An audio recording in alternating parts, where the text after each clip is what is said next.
Hi folks, here we are, last day of September.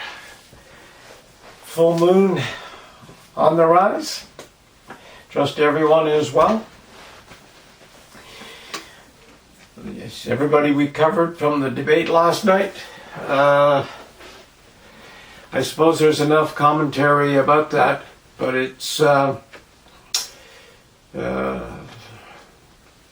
I guess depends what camp you're in, what you think of the thought of it. My reaction was the Chris Wallace tried to put himself in the middle. It was it's like everything. What citizens are doing, and much how they wanted to moderate that debate. They wanted to major in minor things. Who in the hell gives a crap what Trump paid in taxes when he was a private citizen? Who cares?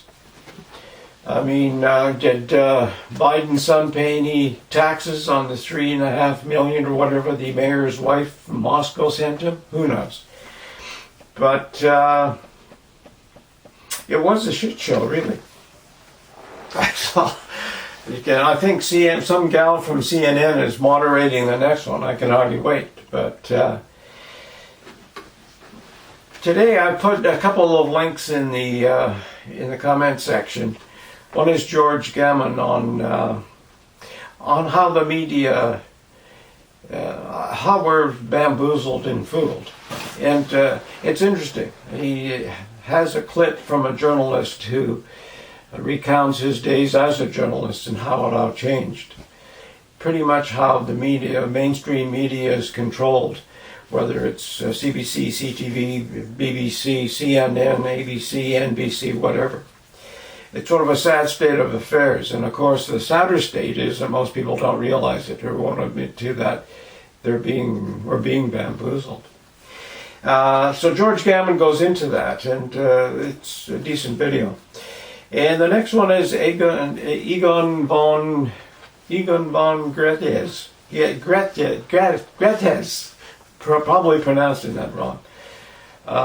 In Switzerland, he's an old investor, and he's talking about the decline and fall of the dollar in the U.S. And I can see where he's going with that, but whether I totally agree with him, I'm not sure. I know this for sure: if the Democrats pick up the election, Egon's probably right. Because when you look at Great Britain, you look at New Zealand, you look at Australia, some other countries in Europe, then look at Canada. I mean, our Prime Minister talks about the post-national state. We're one of the first whatever that means. I guess it means we have no core identity. We're a global society. And remind me of his father, Pierre Trudeau, used to call himself a citizen of the world when he was younger, racing around on his motorcycle. And it's sort of interesting.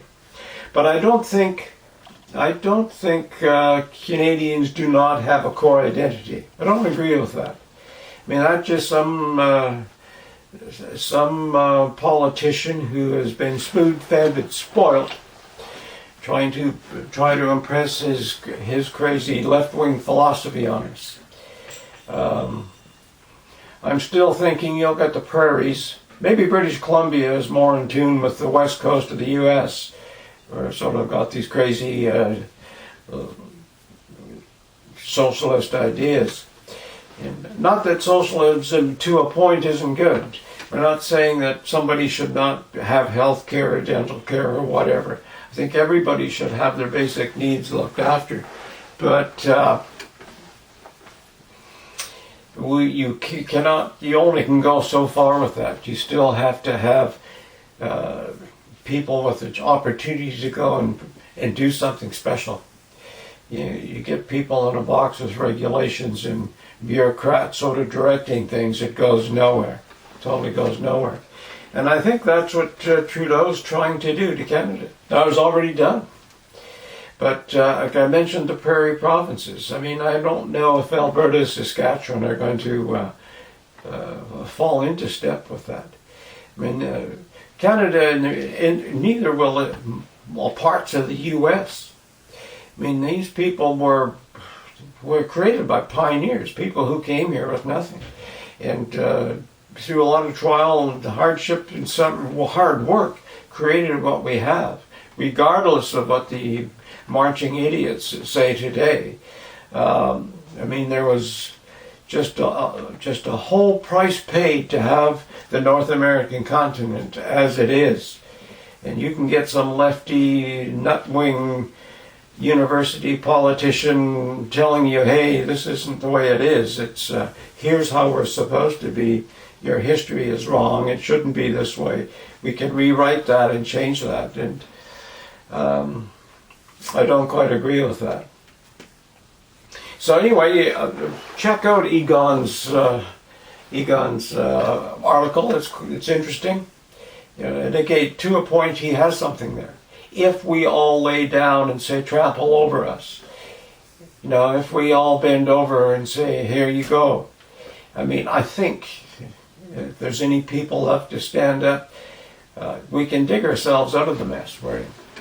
And maybe that's a far-fetched thought. It's not, maybe it's Pollyanna. But I think when you look at the U.S., there is a chance. You know, they're a warring state. Trump hasn't created any wars. But that is the danger that could happen.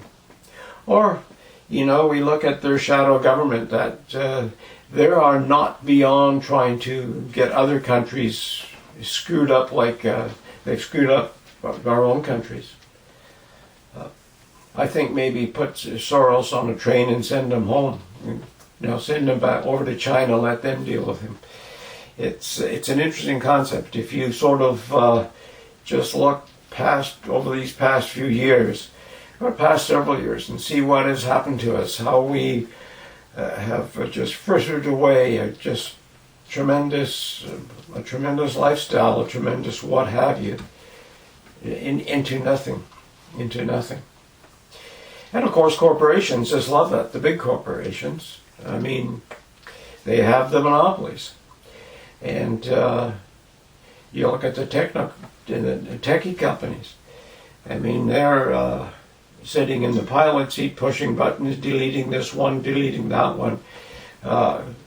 There's just really no rhyme or reason to their stupidity, although they claim it's based on science. And I know some of my own information that's been deleted, and some of the people who are highly respected in their fields. I'm just a small fish in this thing, but when you look at some of Dr. Coleman's work or George Webb's work, it has been just gone. You know that these guys are, whoever's pushing the button, it's sort of stupid.